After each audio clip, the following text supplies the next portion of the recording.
the operating system of the Saxe-Coburg-Gotha families, which is the oldest bloodline of European bloodlines in the world, in which all European bloodlines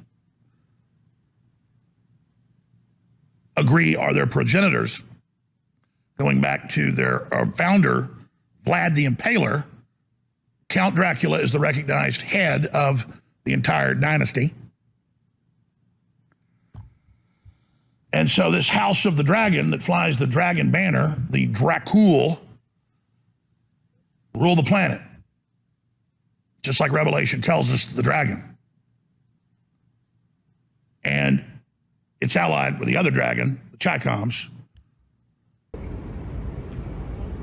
We have been given nothing but success, nothing but victory. It has been spectacular. And you, the viewers and listeners, you did this. And that's why when I salute you, I'm not into self-harming, but I just archetypally want to take this dagger and just cut a finger off right on air to show you how much I appreciate you and what you've done. Because giving up a finger to beat these people's nothing. You have changed the world. You have stood up against evil. You have turned the tide. And I salute you, and I thank you. And you've got that from the very bottom of my heart. Introduced the idea, what are you chewing? Nothing. Seriously. No, you're absolutely right.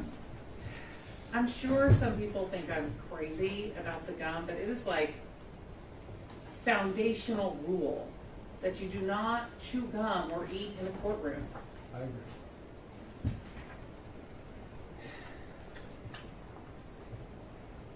We live in a really casual society, but courts are serious. The business we do is serious. And sometimes that means we practice things that might, in another context, not have as much meaning, including rules about gum and food and dress and decorum and taking turns and those kinds of things. And so it's important. You may be seated. Yeah, You may. I've been told that it goes on, and he says that he's sorry, and we'd ask that the entire party. Spit your gum out, Mr. Jones. It's not gum. What is it? Because you're not allowed food or gum of any kind in the courtroom. I had my tooth pulled a week and a half ago, and I had some gauze in there earlier, and it's been causing me to have some pain. So you're chewing on your gauze? Would you like me to show you? No, I Yeah, just here. want you to answer my question. No, I was massaging the hole in my mouth with my tongue. Actually, right here. Here. I don't want to see All right. the inside of your mouth. Oh no, there's no gum. Hole. Sit down. Do you want to play the rest of it to see if you'll... I mean, if we're going to go on this path, it could go on all day. I don't want to play it because defaming someone and continuing this whole saga and then saying I'm sorry is an optional completeness. I agree with that. I am a human supremacist. I am a human supremacist. That term will be the future war with the robots and the AI. What you're hearing now is the entire future and everything they tried to stop us from doing. Our supremacy will not end with this planet. We will people the stars. We will colonize. We will green dead worlds. We will go interdimensional. We will unlock the secrets of the universe. God has laid them out like Christmas presents for his children. And I am extremely honored to be in the fulcrum and the heart of the fight to bring our race, the human race, in a race for the future. I am honored to be here. And we will break the enemy. We will break the pedophiles. We will break the Satanists because God already sent his own self down here to show us he could do it. God would never ask us to go through an obstacle course he wouldn't go through. And now we're going to go through what Christ did. And we're going to go through it, and we're going to be destroyed, but reborn on the other side. Made by the top lab recognized in the United States. All we do is put our label on it so we know it's triple tested, the highest quality, and that's why people love it, because it is the best out there. And I'll give it to Whole Foods, and I'll give it to GNC and others. They've got the same stuff. There's all sorts of crap you can buy at a gas station out there. That's not what ours is. I mean, we buy our PQQ and CoQ10 from the Japanese. I mean, it's the best. It costs 5 times what synthetic PQQ and CoQ10 cost. And of course, well, where's the crack pipes? Where's the whores? Where's the, sorry, court persecution that's going on. And I have had the staff at the courthouse tell me, almost all of them I walk by and talk to, we appreciate you, we understand what's happening, this is wrong, we're ashamed. They fist bump us and my crew when I go to the little cafe next door during a break. They give us free food, and the waitresses kiss us on the cheeks and say, hey, that New York Times reporter came over and asked me if you were drinking alcohol. I told you weren't. I mean, it's like Fight Club where it's on. I'm at the grocery store yesterday, shake 20 hands, probably walk by 50 people. They all said, we're so sorry for what's happening. It's wrong. Keep fighting. How do you take it? I had crew members, like a bunch of them, come into my office this morning and hug me. I had Owen come in here and hug me. I mean, really, I listened to Larry King a lot because my dad listened to him on the radio a lot when I was, from the time I was like 6, 7, I remember listening to Larry King. And then I'd watch him a lot of nights at home in junior high and high school. So I would say more than anybody, Larry King. It's here, the second Atlantis. And you know how Atlantis ended. And America was founded by Francis Bacon and others to be the new Atlantis. And so that's where we are. And the decision has been made, and you can see the arguments are there, especially the public doesn't say no to this. This is a test to go ahead and wipe out 90+% of the population. And quite frankly, if the population doesn't care and doesn't get engaged, doesn't get involved, the population does deserve to die. The children don't, but definitely the adults and the slobs and the decadent people that think they're winning in this corrupt system and think this is all funny. Those people deserve to die. I'm not going to kill them. We shouldn't kill them. But I'm simply explaining that they're projecting their own loathing of themselves onto us, and they want us to die. And I'm simply telling them, don't worry, you're not going to have to wait long. You're going to be in a dystopia and die too. So go ahead and pretend like you're part of the power structure. You're not. But then there's the real Luciferians on top who actually believe Lucifer's God, that they're bringing balance to the universe, and they're very sad about what they have to do, and this is all part of a greater plan. They're instruments of this incredible transformation that they call it, this transcendence that's happening. So they've already begun injecting people with the time-delayed kill switches. They're already spraying us with nanotech. They're already putting it in all the food. The attack has begun. We are now being murdered. The GMO food, through the electromagnetic radiation, through this cultural satanic attack. What are we going to do when they've got a monument put up by Ted Turner and the New World Order, who heads up a major eugenics group, got Bill Gates in to depopulation, setting up this announcement of evil? I would rather have everybody go out there and shoot their own videos and talk about it and expose it. By blowing it up, yeah, it brings limited attention to it, but at the end of the day, it then invites this idea that we're like the left destroying knowledge or tearing things down. Should we burn?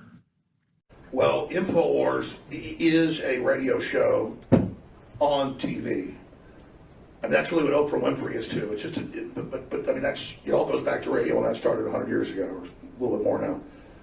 And so that's a separate thing. A talk show with opinions and people debating is like The View. They're not fact checking, they're just giving their opinions. When I'm on the radio show, most of the time I'm just a pundit giving my opinion. Everybody on talk radio knows that. We play devil's advocates, we look at both sides. So I'm almost done here. So, you pretend to be a journalist, and you want to look at people like me so you can say you're the good guy. I think you're on trial though, right? For not having. No, the corporate media is on trial, and so is the rigged judiciary here. But you literally No. today are No. on trial. No, you were just on to trial. clarify. You're on trial. I'm not. You're on trial. Okay. Failed Soros propped up corporate media. All right. You're nothing but a pirate. I mean, there was a photo I sent my wife of her naked. Okay, they got that. So my wife looks pretty good. Go ahead. I mean, the point is that there's one naked picture of my wife in there. So that's what they've got, and it's just no dick pics, no nothing. Well, I mean, I'm a hardworking guy, guys. I'm not like running around party time here. Well, I wish I was, but 2 + 2 = 7. Now. So. Where you went? That's the exception to the food in the corporate. There you go. Being nice to me. All right, go ahead. Alex, you obviously have a very Listen, whatever fantasy land you want to make up, go ahead and make it up. Do you know how discredited the Huffington Post is? Like, dude, Tell me about it. I don't care. I Okay. literally don't care. Okay. I'll talk to local news and stuff, but I mean, Yeah. you guys are a joke. I'm just asking how you think Karpova did on the stand. I think Daria is an awesome patriot Okay. and worth 100 of you guys. So Right. that's that. She found me guilty. She lied and said we didn't give them the discovery so she could have a show trial and tell the jurors 8 times I've seen her, this man's guilty. So all of your rights to due process and trial by jury is being destroyed here in Austin, Texas. Austin is the second most famous city in America for judicial fraud. D.C. and Austin, where the Democratic Party have fully weaponized the judiciary to persecute people, just like Rick Perry, who they indicted for vetoing a bill. They indicted him. Or Tom DeLay. They've done this over and over again, and she hopes the jury doesn't learn what she's done. She even tried to sign a document saying we couldn't mention the First Amendment or say we're innocent. All I did was speculate and ask questions. I have a right to do that. It has been the lawyers, the Democratic Party, and the whole Sandy Hook anti-gun crew that has attached themselves to me for years. They've talked more in this trial about Sandy. Orb. Well, that's the thing. If I wanted my enemies to fight me, I would say, I will destroy you. You're over. I'm going to dominate you. Don't they know what they're doing? Like, do they not know the gold with our audience? Them saying we're going to cut up his corpse. We're gonna shut them down. We're going to shut all these Americans down. They literally just declared war on the middle class in America and the Midwest. Completely. I mean, like, So you did get my text messages, and it said you didn't. Nice trick. It's just not- Yes, Mr. Jones. Oh. Indeed. You didn't give this text message to me. You don't know where this came from. Do you know where I got this? No. Mr. Jones, did you know that 12 days ago, your attorneys messed up and sent me an entire digital copy of your entire cell phone with every text message you've sent for the past 2 years, and when informed, did not take any steps to identify it as privileged or protect it in any way. And as of 2 days ago, it fell free and clear into my possession. And that is how I know you lied to me when you said you didn't have text messages about Sandy Hook. Did you know that? I told you the truth. This is your Perry Mason moment. I gave them my phone, and then Mr. Jones, you need to answer the question. No, Did you know this happened? no, I didn't know this happened. But I mean, I told you I gave them the phone over. Just, Just And you answer the question. you said in your deposition, you searched your phone. You said you pulled down the text, did the search function for Sandy Hook. That's what you said, Mr. Jones, correct? and I had several different phones with this number, but I did, yeah. Well, of course. I mean, that's why you got it. No, Mr. Jones, that's not why I have. My lawyer sent it to you, but I'm hiding it. Okay. Mr. Jones, Mr. Jones, please just answer questions. There's no question.